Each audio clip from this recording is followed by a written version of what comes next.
저에게 작업은 본보이즈와 같은 기분이에요. 늘 새로운 걸 만나는 여행과 닮았다고 생각을 하고, 그리고 여행을 하면은 새로운 장소나 사람, 그리고 문화를 만나게 되는데, 그 마지막에는 새로운 제 모습을 다시 만나게 되는 것 같아요.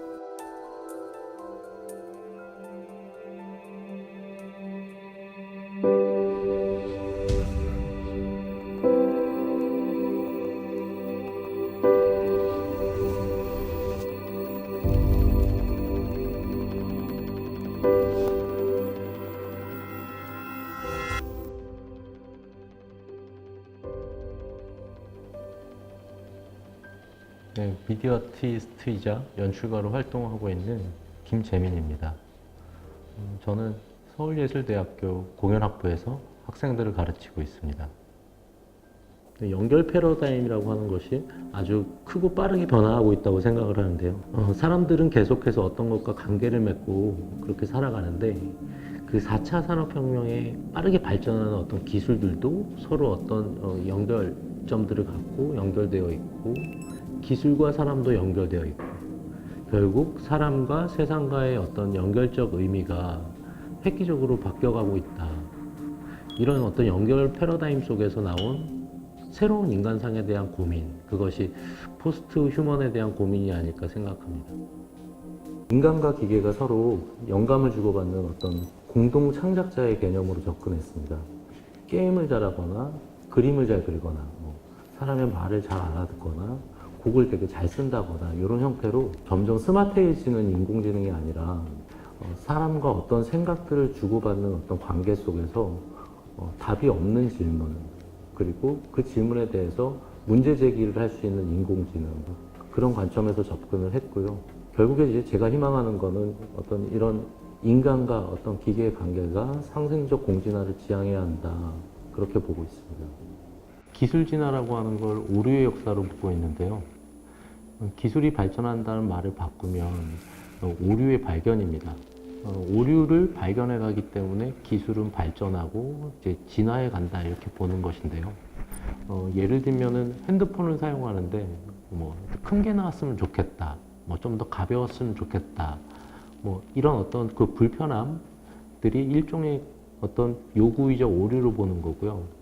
그런 의미에서 큰 틀에서 인간사 자체가 오류의 역사라고 보는데요. 도구가 만들어지고 발전해온 어떤 일련의 그 인류 발전사가 오류를 경유하고 있다고 보고 있습니다. 인간은 늘 기계의 오류를 발견하고 이제 수정하는데요. 그렇다면 인간의 오류는 무엇인가? 이 질문을 던져야 한다고 보고요. 이 질문에서 제가 떠올린 것은 인간 중심적 사고, 자기 중심적 사고, 인본주의적 세계관이 가장 먼저 떠올랐습니다. 결국에는 인간과 기계적 대상의 그런 상생할 수 있는 공진화로 나아가기 위해서는 인간이 어떤 세상과 어떤 관계 속에서 어떤 세계관을 가지고 보느냐, 이 부분에 대한 자기 반성적 고민이 굉장히 중요하다고 생각합니다. 인간과 기계의 어떤 진화라고 하는 것이 그렇게 매끄럽게 진행될 거라고 생각하지는 않습니다. 다만 질베르 시몽동이 얘기했던 것처럼 상호 간의 어떤 상생적 공진화라고 하는 것, 그게 결국 미래의 문을 열리게 할 것이다. 이런 주장에 대해서 상당 부분 동의를 하고요. 끊임없이 던지는 질문, 그것은 어떤 오류에 대한 발견과 끊임없는 문제 제기를 통해서 오류가 진화의 근거라고 하는 어떤 그런 바탕 안에서 밝은 미래를 희망해 볼 수 있지 않을까. 연결 패러다임의 전환이라고 하는 게 예측할 수 없을 만큼 빠르고 많은 변화를 일으킬 거라고 생각을 하고요. 그리고 결국 이것이 사고를 획기적으로 변화시키는 지점까지 갈 거라고 생각을 합니다. 결국에는 그 초연결성 사회 속에서 포스트 휴먼을 고민하는 것이 매우 중요한데, 이를테면 마치 펜으로 글을 쓰다가 타자기를 사용하면서 자신의 이제 사고 자체가 생각하는 방식이 달라졌다고 얘기하는 니체의 얘기나, 그 다음에 인간이 관계 맺은 대상과 그 방식에 따라서 그 모습이나 어떤 그 생활 양식이 크게 이제 달라진다고 생각을 하는데요.